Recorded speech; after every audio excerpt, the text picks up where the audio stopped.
Hello and welcome to QI Podcast. I'm your host Elnura Bakan. Today we are having great guest and it is the blend of entrepreneurship, boardroom and innovations. We also will talk about marketing, leadership and new perspectives. I would like to welcome Damon Clark. Hello, welcome. Thank you. Thank you for inviting me to your studio and also to Astana. I've had a great time here so far. Great. I will have some questions about Astana. Welcome again to Kazakhstan, to Astana. How do you find Astana right now? Well, I felt very welcomed when I got here because when I arrived last week, it was raining. Mm-hmm. As I left London, it was raining, and I arrived in Astana and it was raining. Yeah, and you felt yourself as, I felt at home. Yeah. But since then, this is a good time of year, I think, to be in Astana. Great. You've spent some time in Kazakhstan. I think it's your third or fourth time, right? Yeah, actually, my third or fourth year. Yeah. But some years I have been 2 times. Mm-hmm. So I've probably been to Astana 6 or 7 times. Wow. So you know about Astana and Almaty. So be please honest. Which city has won your heart so far? The mountains or the wind? Is this Astana versus Almaty? Yes. Well, I've been in Astana when it's been 30 degrees below. Well. And I was so happy in Almaty when it was -1. Yes, it was during your... So previously, yes. When I have been here. It hurts. I'm not used to -30 and it's so cold. And people here, they treat me like a child because I'm not used to the temperature and I walk outside and then zip my coat up. Yeah. No, don't do that. You have to put your hat and your coat before you go outside. Yes. So I've only been to Almaty on 1 occasion, but then it was just -1 degree and I loved the temperature. Great. Okay. So, many visitors say Almaty feels like Europe and Astana feels like the futuristic city. Yes. And, how would you describe your experience from both cities, like your feelings about the architecture, maybe about your perception? Well, to be fair to Almaty, I've only been there once for just a few days, whereas in Astana, I've had time. So I've had an official tour guide. One of our translators, he had been a tour guide when the expo was on. And he took me around all the expo venues and we went in and we saw them. So I know a lot more about Astana and the left branch and the right branch and the expo and the architecture. Mm-hmm. Okay. So any fun experience during your visits here? I think people are always most fun because there are differences. There are so many things that are exactly the same wherever you go in the world. And then there are things that are different. My children have an understanding of how Astana is different. If you went to France and you ate snails or frog's legs, I expect your family would show an interest. Yes. But in the UK, we don't eat horse meat. Well, I suppose no particular reason. So my children thought it was most amusing that you eat horse meat over here, and I joined horse meat. Horse meat, I like. Horse milk, sorry, but I don't like fermented horse milk. Okay. So there's a big difference to me. Mm-hmm. So the cultural thing, right? Yeah. Yes.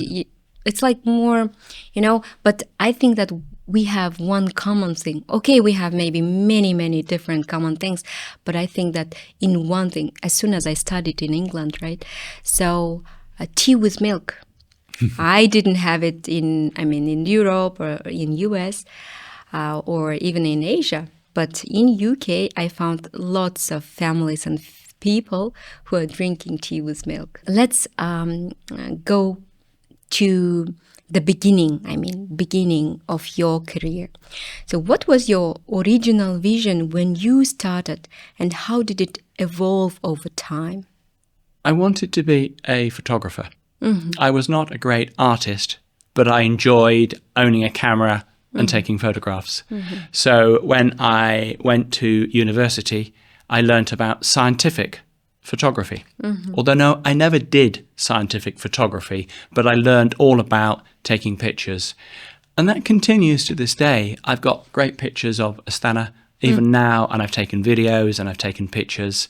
And whilst I don't use photography as part of what I do today, I love recording wherever in the world I go with my phone, with pictures and with short movies. So your basic degree was on the scientific photography, right? Yes, it was on, but I did a bit of science, but I think what I learned is that a picture is worth 1,000 words. So I love taking pictures.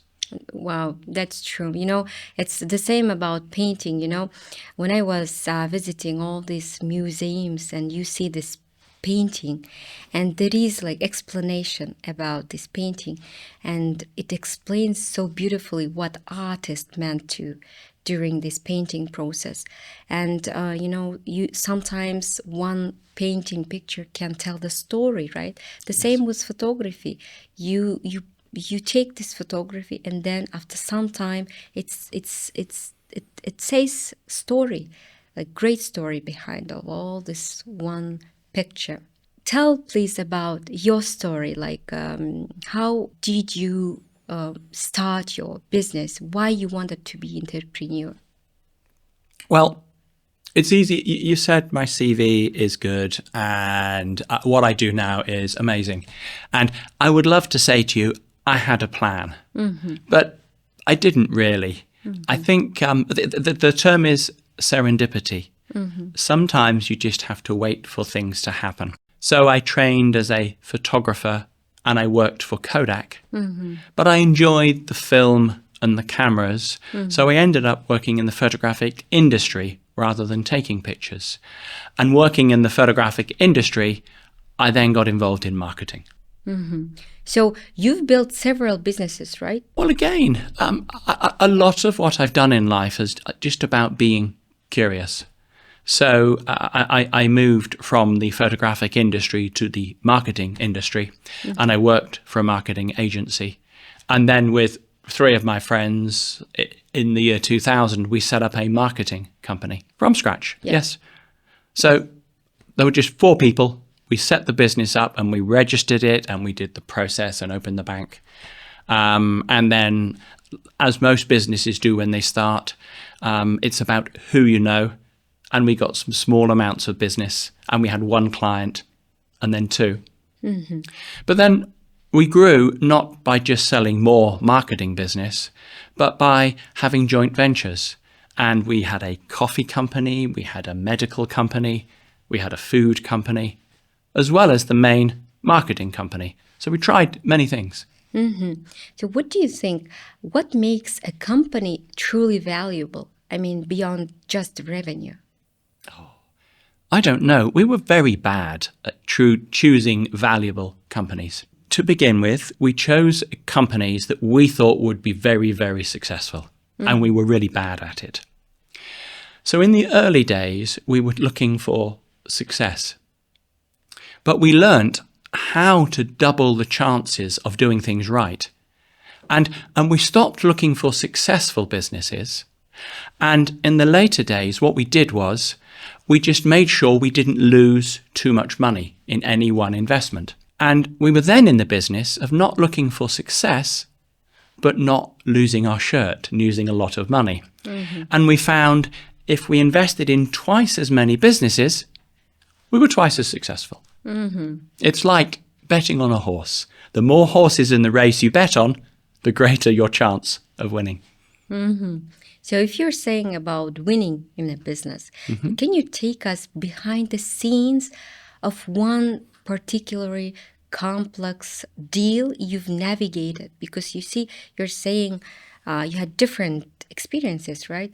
So yes. And then what did you learn from that experience in business, of course?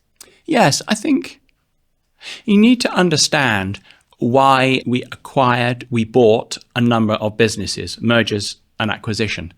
And there were different reasons for those purchases over the years. In the early days, we were merging with a company. But the reality was, when we wanted to grow, we would find one new client. And if we needed more staff, we would interview people one at a time. And that takes time to build. If you buy a company and it has 3 clients and 6 members of staff, it's like going to the supermarket and you get a multi-pack. So a way of growing more quickly was to buy or merge with smaller companies. In fact, our last merger that we did before we sold the company was we knew we needed to be a certain critical size to be of interest to public companies. So we went out and found a company that was only about 25% as big as we were. But it made us just that much bigger to make us appealing to listed companies. So we merge with companies for very different reasons. You're right. By the way, your company, you sold your company. A listed company In in London, yes. In London, yes. So this company is existing right now, right? Yes. As a part of that company. That's right. I mean, there are different markets in the stock market, and this was called the Alternative Investment Market, AIM or AIM, and that is made up of smaller organisations, perhaps turning over in pounds 20 to 80 million pounds, and eventually the company which the 4 of us had set up, and we owned 25% each. We sold our shares to a company that owned lots of marketing agencies. They were called Next 15 Communications. So they're still listed. I've no connection with them now, but they now own that business. And I moved away from it as we completed the deal. Very interesting. So you have the experience of merging companies and selling them, and this is very good. This is very interesting experience, and now you may help and consult and advise other entrepreneurs on merging and acquisitions, right?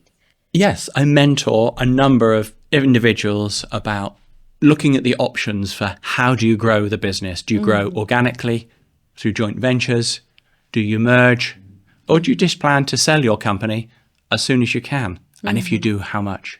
Okay, so then what advice would you give to founders of companies who are starting their business or starting to think seriously about scaling and eventually selling the business in future, probably? Because, we have such a nice culture here. I mean, especially startup culture, especially in such cities as Almaty and Karaganda. We have IT culture growing. So, yes. Yeah. Look, when you set up a business, it's your best guess that this will be something that is desirable, that will grow in the future. None of us know the future. We don't know what will be successful and what will not be successful. So I think it's easy in the early days to think that you want to find the perfect formula to be very successful. But I think as an entrepreneur, you just need to do things. As long as you can back out of those decisions, the more opportunities you take. If you set up 2 companies, you have twice the opportunity for success versus 1. So I would take as many opportunities as you can and not wait to find the perfect opportunity, but try many. We set up a number of businesses, and perhaps one of the smaller businesses we sold that was most profitable for us, I didn't get on with the people, I didn't like the product, I didn't think it should be successful, but it was really good. You just did it. You just was putting your passion, and you just worked, right? Yes, the future is not always as we expect it to be. Look at the businesses that are successful globally now. Who would have thought, what's the biggest company in the world? NVIDIA. Yes. 10 years ago, they just did chips for gaming devices. Now they do chips for AI, and I think NVIDIA at this moment is the biggest company in the world. Who would have guessed? Yeah, that's true. So if we talk about large companies and prominent companies, you've worked with them, for instance, iconic brands like Apple, Visa, Toyota, yes, and many more. I saw different big names in your, the presentation of yes, your company. And what, do great brands do differently than others often miss? I think they've learnt how to scale. We didn't work for Starbucks. We didn't work for a coffee chain. But if you think about it, if you look at, there are lots of independent coffee shops in Astana, which I love, by the way. I love some of the coffee shops. There is a coffee shop in Almaty called The Argument. Great name. What a great name for a coffee shop. We should go there for an argument. Yeah. But what you need to do to create one or just a small amount of coffee shops is very, very different than what Schultz needed to do to create Starbucks, which is one of the biggest coffee brands in the world.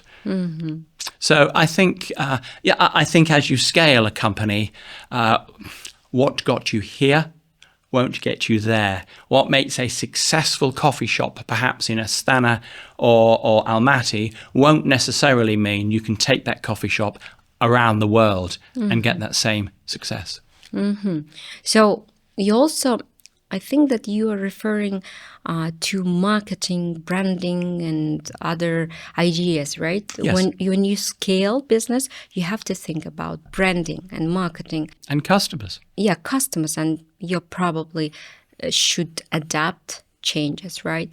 And currently, as we know, you've just mentioned about AI and different changes, then probably marketing and all of these branding principles, they have changed a bit than 20 years ago.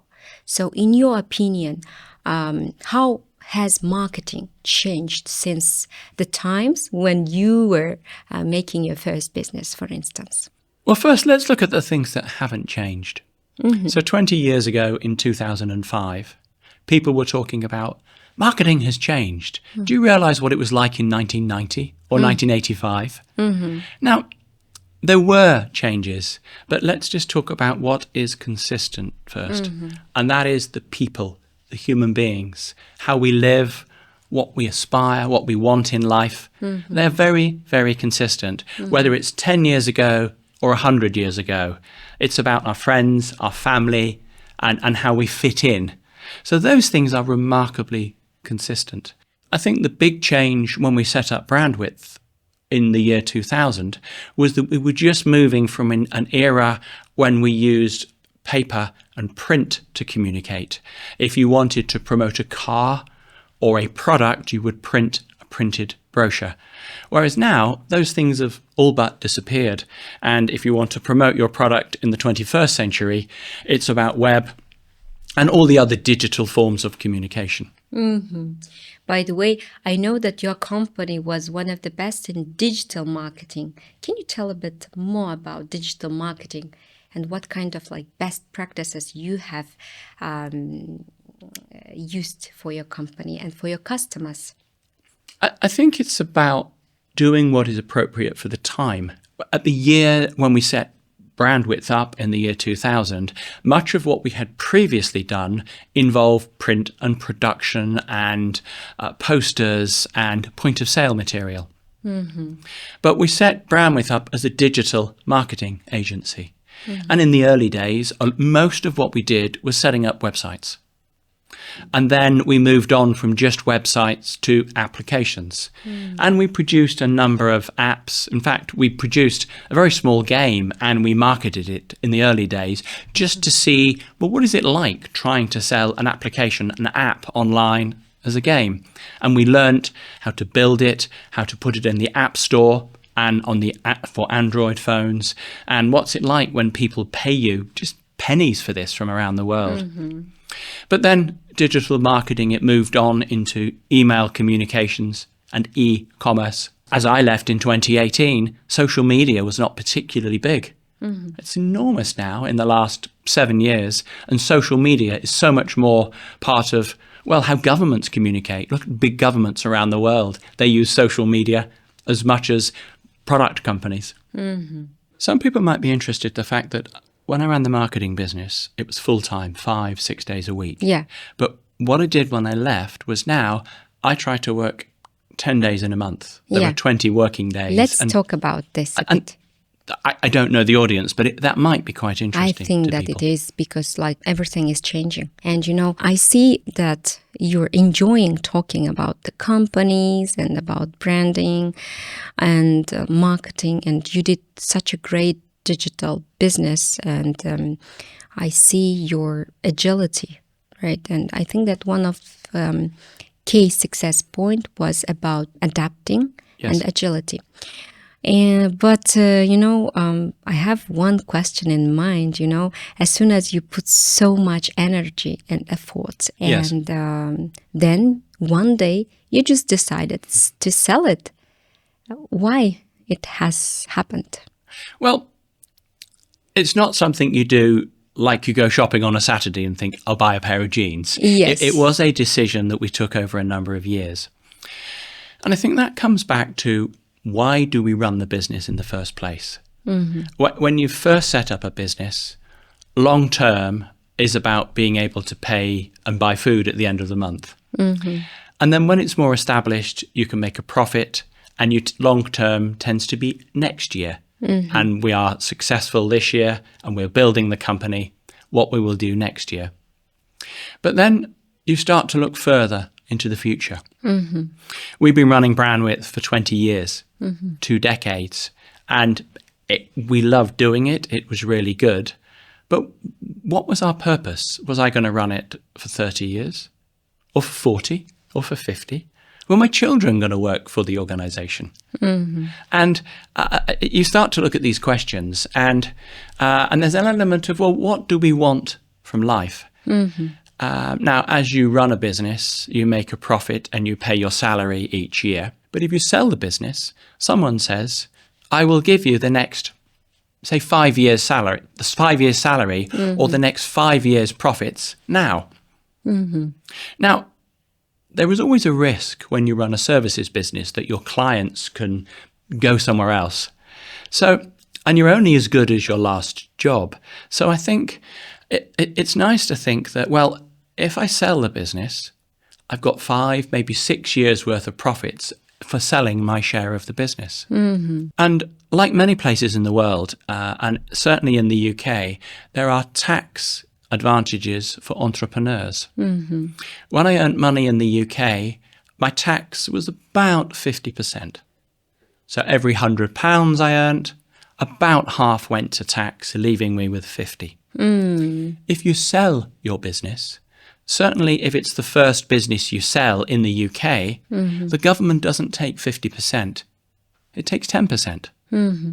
So if I sell for £100, I get to keep 90. Mm. So when we sold the business, it wasn't just about being offered, say, 5 years' salary, mm-hmm. but because of the tax, it was nearly 10 years' salary. Mm-hmm. Part of the equation then is money. Mm-hmm. But then the other thing is, if you've done something for 20 years, what are you going to do for the next 10? And it was about looking to the future, and I want to do something different mm-hmm. from 2018 on. And that's what I'm doing now. Mm-hmm. So let's then move to what you are doing now.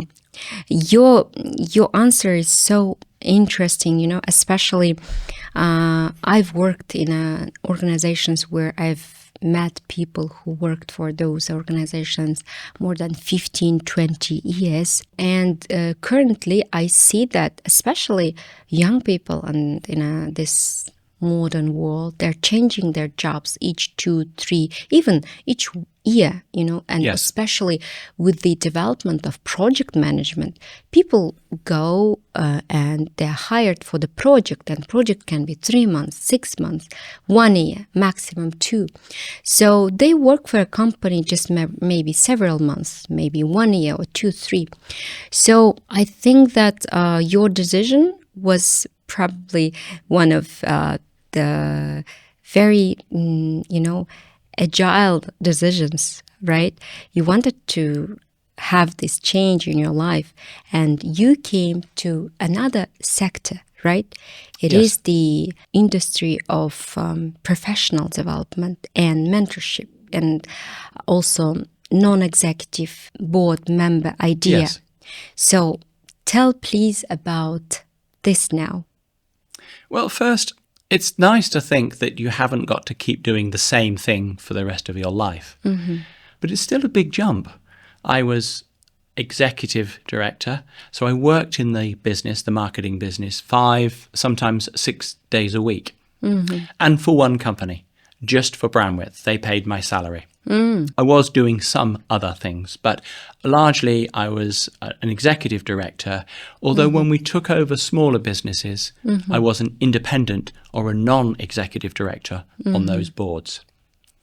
But I had this vision of doing something different for the next decade. And what I wanted to do, there are approximately 20 working days in a month. And I had this vision that I would like to work for 10 of those days. That doesn't mean 2 weeks working, 2 weeks not. But it was to build a portfolio of doing different things.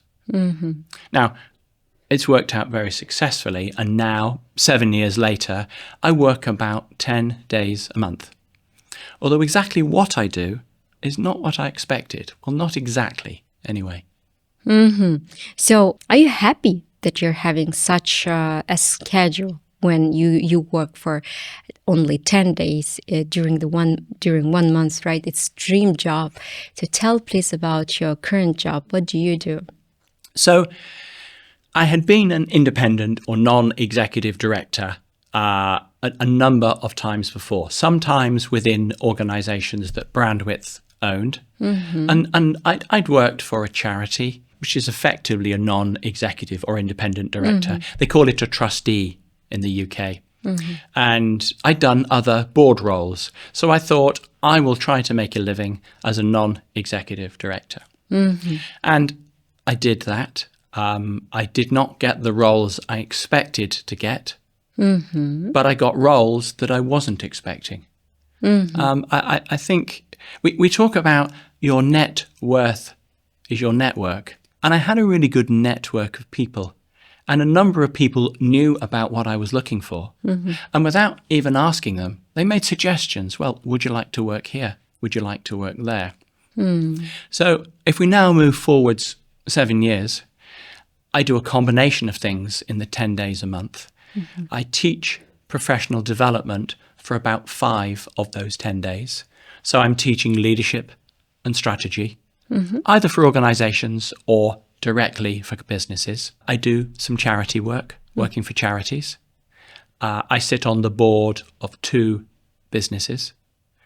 And I also work for 2 family groups, for the family office of those groups. And that's a combination of teaching, advising them on which businesses, and also mentoring some of the younger members of those families. So it's teaching, it's mentoring, coaching, family office, and non-executive director. I never thought it would be as varied as that when I started out on this journey. Wow, very interesting, actually. I think that for you, especially, as soon as you are a very creative person, and also you have this rich managerial background, right? And you put all of these different experiences and your educational background, your professional experience, you put all that, and now you're bringing, competitive advantages to different spheres at the same time. And I think that probably you feel yourself happy, right? Happy and impactful. Yes, but it's not just about bringing advantage to the people I work for. It's about advantage for me and my family. Clearly, you work to get paid. At least sometimes you get paid. Sometimes for a charity you may not. But you don't just work for money. You work to do things you enjoy doing. For example, my wife and I work together. She does some work in the business. So we're a team. We're a family team, but also a business team. But there are advantages. I flew here from London to Istanbul, and then from Istanbul on to Astana. When I return and I fly to Istanbul, she will join me and we'll have 2 or 3 days break in Istanbul. Wow. So it's nice to work not just for money. It's nice to work for people you enjoy working with. And it's nice to work in different places and share that With my wife, I've been to places with my daughter as well. If there's good shopping, my daughter is always up for joining me. Very good. And very, especially daughters, they really like shopping, right? And I've got two, so that's twice as much to like. Yes, and they might probably ask you to visit those countries where they can do some good shopping, right? Yes. Actually, can I tell you a funny story? Yeah, of course. I always like to become involved in the organisations I work with. I work with a care home group, and the management reports tell you how well the care homes are doing. But I always say, if you really want to find out, believe the management, but verify. Go to the care homes. And if you want to know if a care home is doing well, you need to look at the toothbrushes and the slippers. That's how you check on care. Well, I did some work for an organisation that sold handbags called Radley, and I wanted to know about them, and I've never bought a handbag before. So I said, as part of my introduction, I'd like to buy some of your handbags online. And my daughter helped me. So I didn't know how big handbags, small handbags, what colour to buy. But I bought 2 handbags, and I gained the experience of them being delivered to me, the box, the packing, the literature, what it's like to unwrap a new handbag. My daughter thought this was great. She got to keep the handbags. It was for Radley, Radley handbags. Yes. The only issue is my daughter is now disappointed with me because she wants me to work for Chanel. And she wants some Chanel handbags next.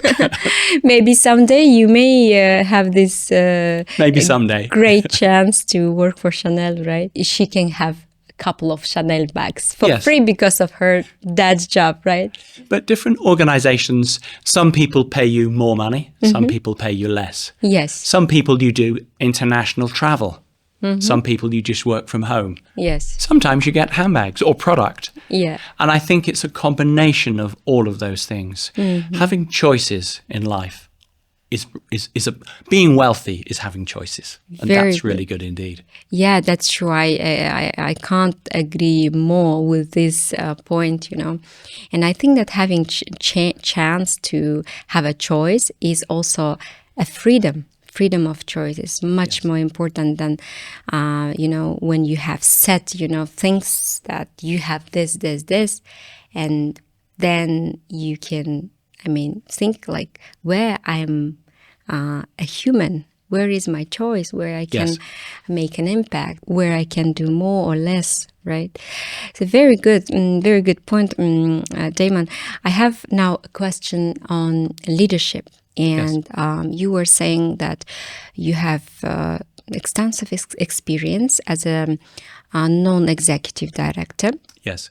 And right now in Kazakhstan, we are having we can say that high interest to this direction. A lot of people, they want to be non-executive director. And even myself, I also want to be non-executive director. At the same time, I'm holding the position of executive director, but at the same time, I want to be a non-executive director, not only because it's interesting or fancy or etc., but you also want to make an impact and bring your experience to this table and share your experience, opinion, and work for the interest of the company, not only for the interest of stakeholders or shareholders, but so companies would stay sustainable for many years.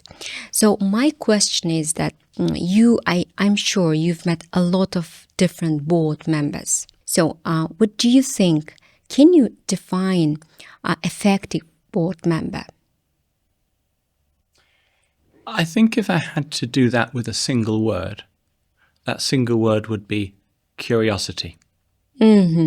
Some of the things you need to do are regulatory. They are formal. You have to tick the boxes. And there are certain things you need to do as part of the business. But a business won't succeed just because you have ticked those boxes and you've done the right thing. Yes, you have to obey the law, and that's a really important part of being responsible as a director. Yes, you have to have good finances, and you need to understand the finances. But then to be successful in the future, you need to be curious. You need to take risks. We don't know what will happen in business in the next 5 years. What will the world be like in 2030? And we can't wait until 2030 and then decide. We need to decide now and start just to investigate things that we think might be successful in the future. So I think the key difference between being a manager and a director is that much of what you do as a manager is about managing the business today and within this financial year or within this business plan. Much of what you do as a director is about looking to the future. What will things be like in 2013? Should we be embracing artificial intelligence? Will our products be different? Will our customers be different? So it's looking to the future. Very good. So you think that great board member should be looking into the future and be always curious. Yes, we use a term, put your nose in, but keep your hands out. Yes. You need to be curious and forever asking questions. The danger, though, is that if you have spent 10 or 20 years being a manager, you will be better than the people around you who are younger. But you're not there to take over the job and become a manager again. So you keep your hands out of the business, but you put your nose in and listen to what customers say. Very good. So, I really would like to know about your personal, balance between all of these board members, because you see, there is non-executive director. There is representatives from the management, also those who are representing the interests of stakeholders. So what do you think about balancing role in the boards? I think it's difficult to get the balance right. Human beings have survived for hundreds of thousands of years because there is a diversity of thinking in the community, whether it's young people to old people, men or women, or all sorts of different perspectives. On average, teams that have different thinking will be more successful than just one individual. So we will succeed not because we're really smart on our own, but because we're a good part of the team and the team has lots of different perspectives. I am not really good with numbers. I'm great with pictures. I trained as a photographer. I can understand finances, but I'm slow when it comes to spreadsheets and finance. But I can ask some great challenging financial questions because I won't just challenge the numbers, I'll challenge the detail behind them. And it's a diversity of thought that I can then bring to the conversation. And if there's diversity of thought within a group, whether it's a board of directors, a BOD, or whether it's just the family group at home, you'll get better outcomes if there are more opinions as part of making decisions. So you're saying that that balance of opinions between all of these people, right? Opinions and circumstance. It's great. Travel broadens the mind. It's really good if you've seen. I'm lucky now that I travel to different parts of the world and I see the same subject but viewed from different perspectives. And it certainly gives you a bigger, wider perspective on issues. I just wanted to also ask about leaders. Yeah. So what kind of or what types of leadership you would like to underline, or what types of leadership you would prefer in contemporary world, contemporary situation of changes, like constant changes? I think it's a good place to start is which leaders in the world do we find inspiring? And if you just make a list for yourself, and not just business, because whilst we can use business examples, we hear a lot more about our politicians. Now, I don't want to get into politics, but if you made a list of leaders, whether they were dead or alive, and your list included sports people, and business, entrepreneurs, maybe politicians, maybe religious. It's always interesting, I think, to make your own list of leaders which inspire you. Mm-hmm. And then perhaps you become a little bit more like those leaders. But do make a list of leaders that you don't like as well. Mm-hmm. And I think it's important to look in more depth at leadership styles that you don't like. Perhaps you might change your mind, or perhaps you'll reconfirm the reasons you don't like them. And then you can build your own version of leadership, whether it's in your family environment, persuade your children or your nieces or nephews or your brothers or your sisters, or it's in work environment. Because we lead at home, we lead socially, and we lead at work. And we also follow as well. It is interesting to know what are some of the leadership blind spots you've observed even among the most experienced executives. Maybe just mention a couple of blind spots. I think when you join an organization, you join because you have a skill set. And if you like, be the youngest, newest person and the most junior person in the organization is employed for skills. Whatever those skills are, whether it's a barista making coffee or a young journalist. And most of what you do when you start in your career is about skills. If you stay with that organization through your entire life and you get to the top and you become the chairwoman or the chairman of your organization, I think a very small part of your role is the skills you had when you joined. And nearly all of your role is about people. I think being the chair of an organization is the ultimate people role. And it's about leadership, getting people to work together, teaching the next generation, finding people to work for you, and then developing their skills once they've joined you.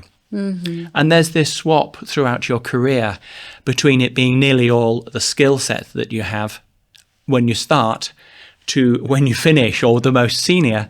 If you look at Jensen Huang at NVIDIA, if you look at Tim Cook at Apple, some of the biggest companies in the world, most of what they do now is people management, team leading, inspiring people, and talking to people about the values that they want them to have. And I think that it's the most challenging thing about leadership, right? Like working with people, working for people, inspiring them. And people are so different, right? I mean, absolutely. Yeah. It's really like as a person who also I have very probably few experience of people management, but still I think that it is one of the challenging things I've ever did.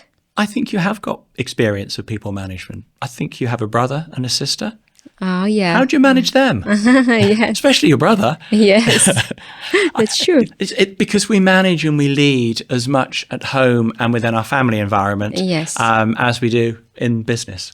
Yeah, so you can say that all women, especially if they have kids, they are cool managers, right? Absolutely. They're great leaders. So all the leadership is done at home by mothers, right? Well, and fathers have some sympathy for those fathers who have daughters to manage. Yes. That's a tricky task. Yes, that's true. So let's talk about a bit about your non-executive experience. Yes. What do you like the most about this experience?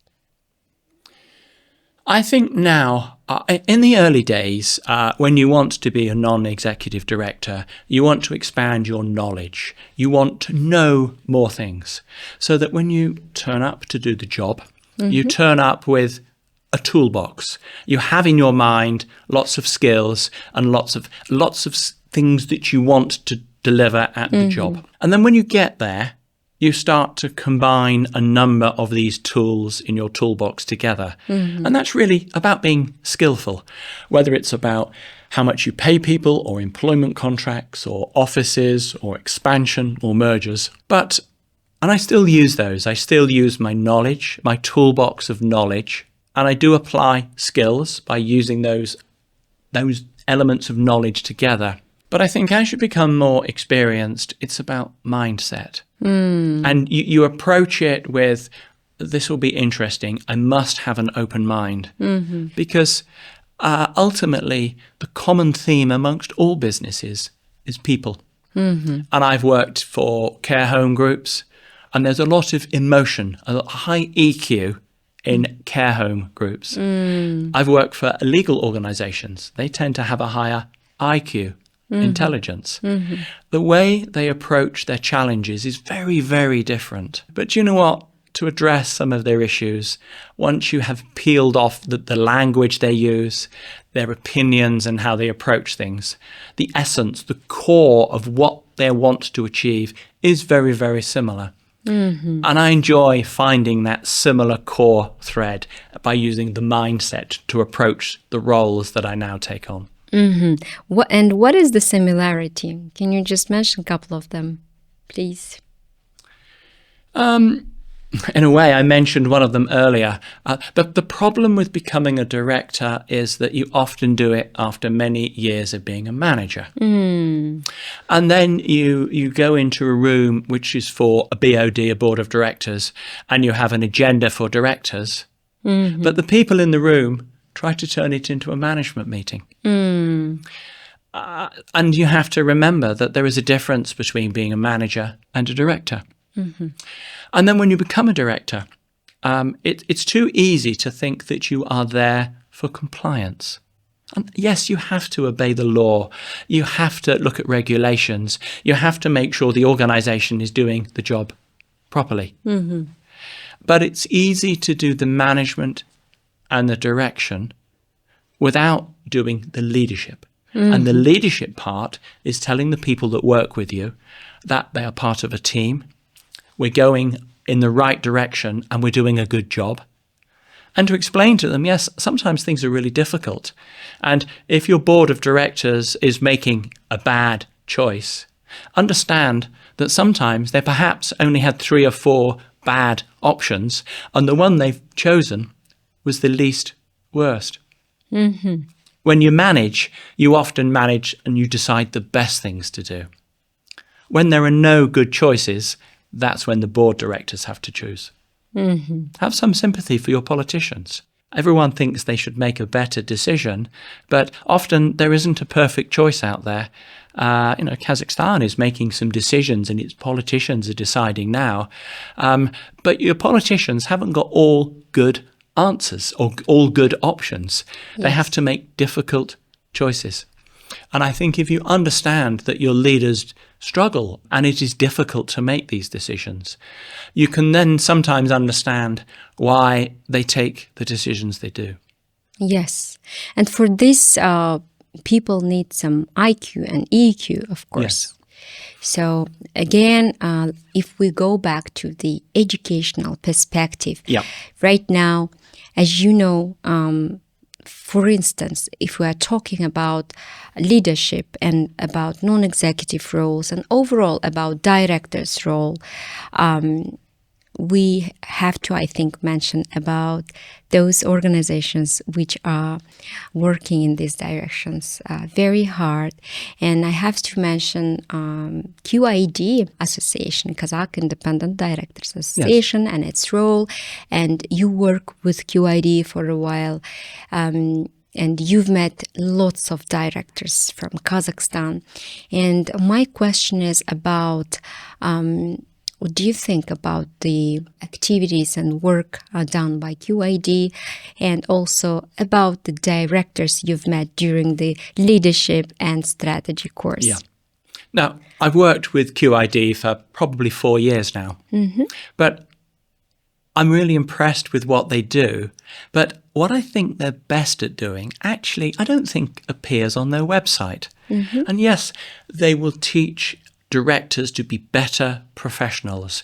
And if you associate with QID, you will be a better leader and you will run better organizations. But the group I'm working with over these weeks, I'm in Astana now, I think one of the best things, one of the best outcomes is that you have brought leaders and directors together from all over Kazakhstan.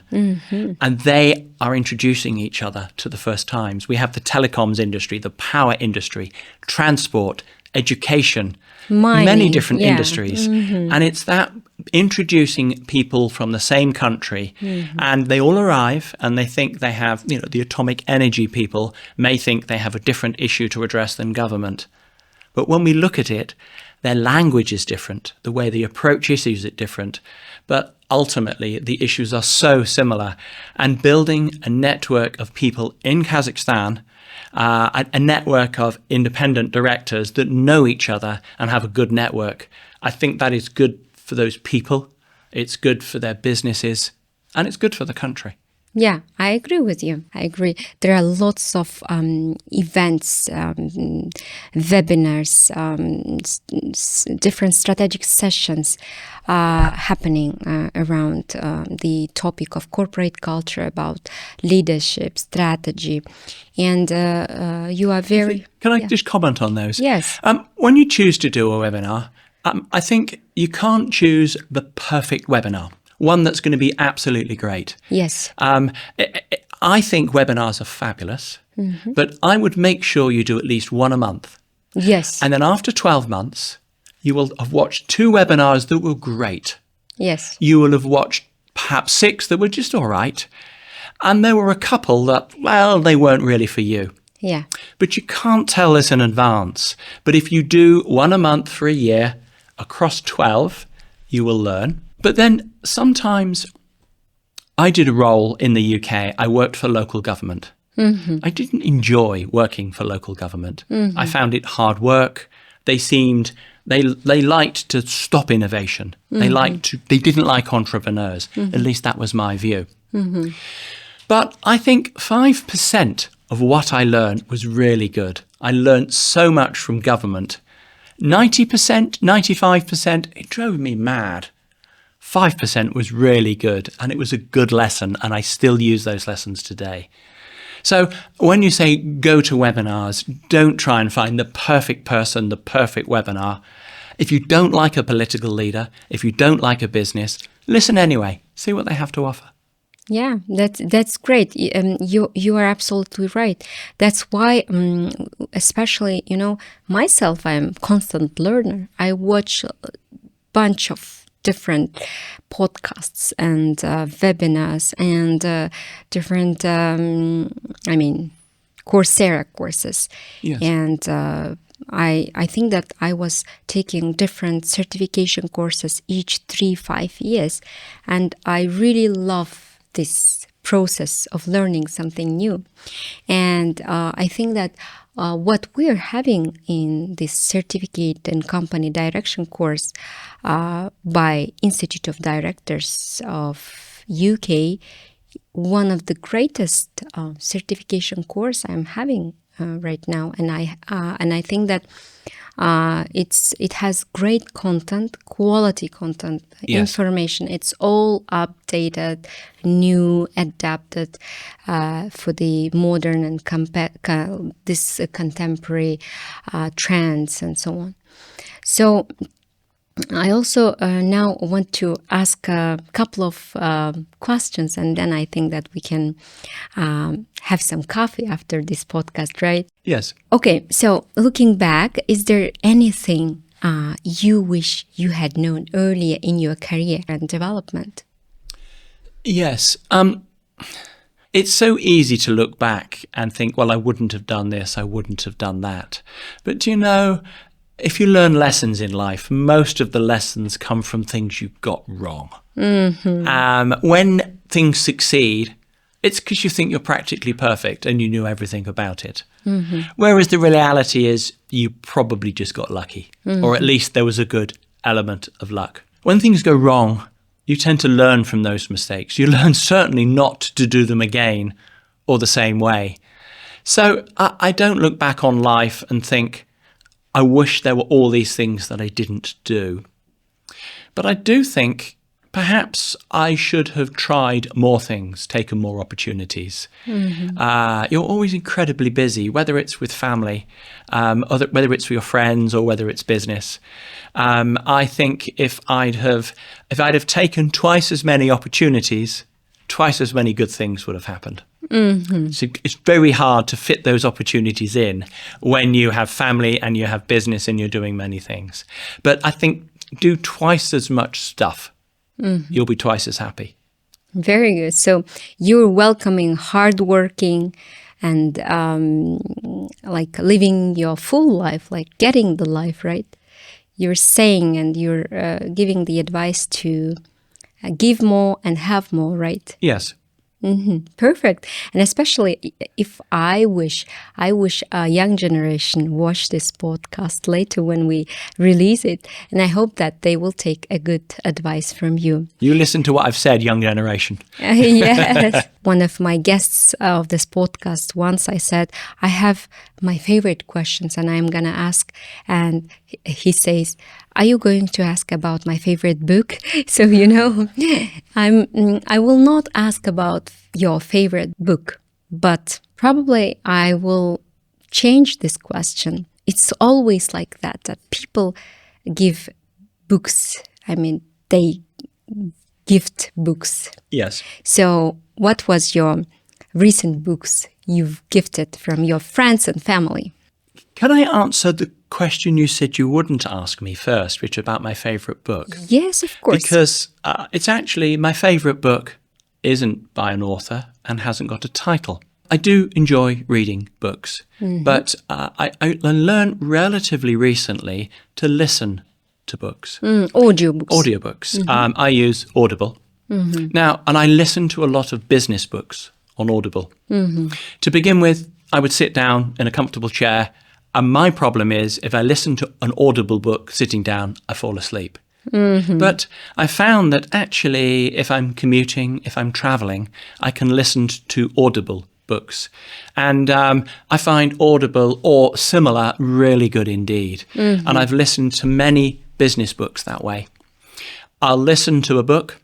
When you are listening, if the author says something you think is a really good point, you can clip it. You can say, record that 30 seconds. So if I listen to a book on Audible and I really enjoy the book, I'll then buy a paper copy and I'll remember the clips I recorded and I'll mark them in the paper copy. Very good. And I think that's a really good way of learning. And there are some books out there that are great to read, but you may never get to them. But if you can listen to them when you're traveling, I've made really good work, really good use of my time by listening to books when I travel. So it's not one magic book. It's a technique for understanding books. Not everyone likes that. Some people like only to read. There are some book summary websites that some people like.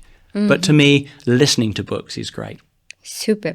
Very interesting life hack you shared, I think. I also, by the way, like listening to books because as soon as you are having such a busy life, I sometimes listen to books even during the gym time, Yes.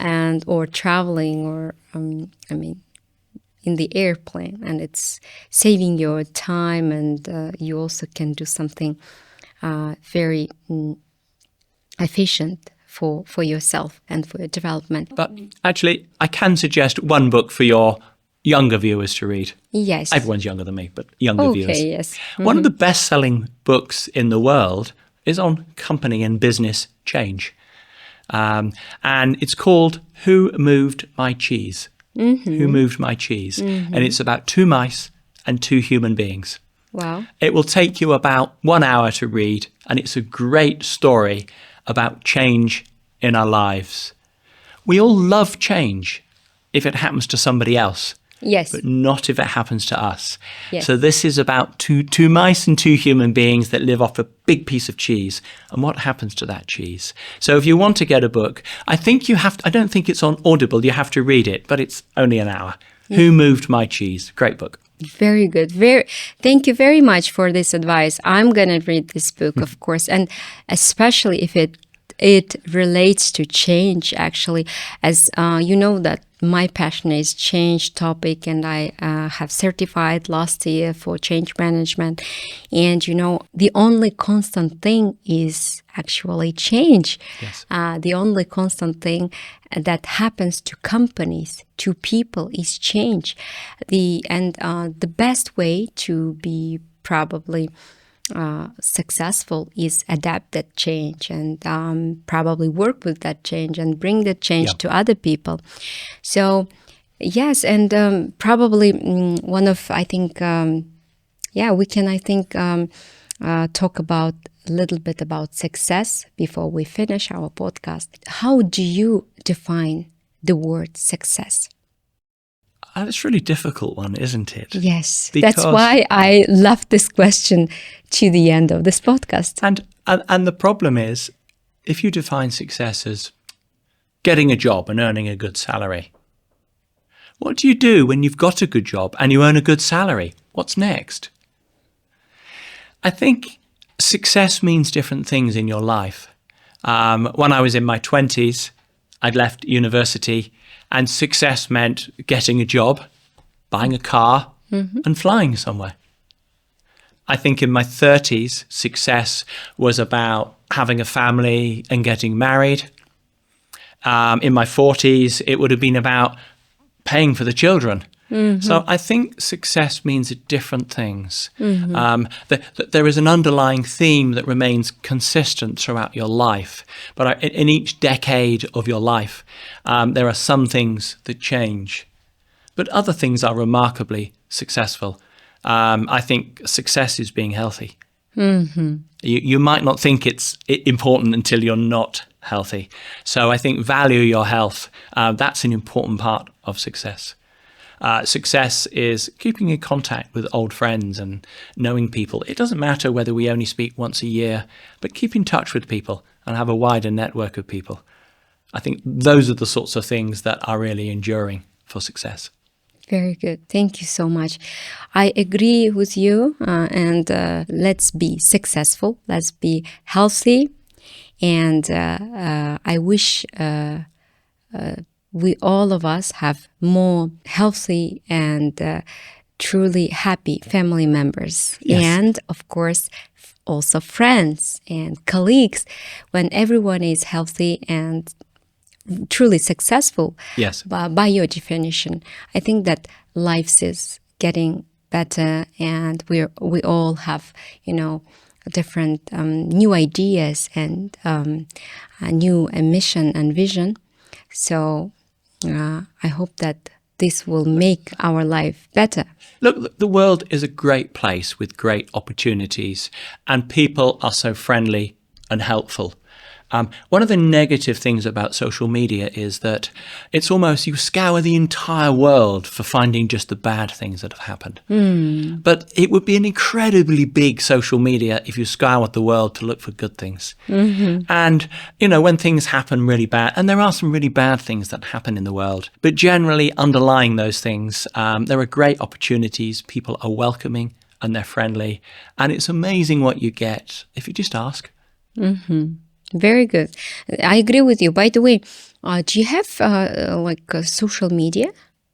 Do you have Instagram or Facebook? I do use social media, but I suppose as you get older, I use Facebook just to keep up with where some of the family members and the people I was at school was many years ago.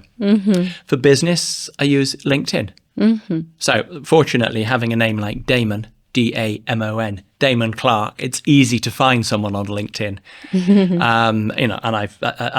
I work with you. You'll find it mentions Astana and Kazakhstan. Yes. So I do a little bit of social media, but digital isn't the only way to communicate. We can go for a coffee too. Yeah, that's great. Then let's have some coffee after this podcast. Okay? Let's do that. Thank you very much. Thank you very much for your time, Damon. And it was really great to have this podcast with you and have this discussion and exchange of nice ideas. And I hope that you will be coming to Kazakhstan, next time probably Almaty. I hope that you will see Almaty during summertime or autumn, so you will enjoy all of this beautiful, green, yellow, orange colors, Yes. and all of this beautiful mountain view. We're so lucky. Actually, Kazakhstan is so diverse, and I hope that you will be discovering Kazakhstan from different sides during all of this, your nice visits. Thank you. Thank you very much indeed. I've loved being here and look forward to coming again.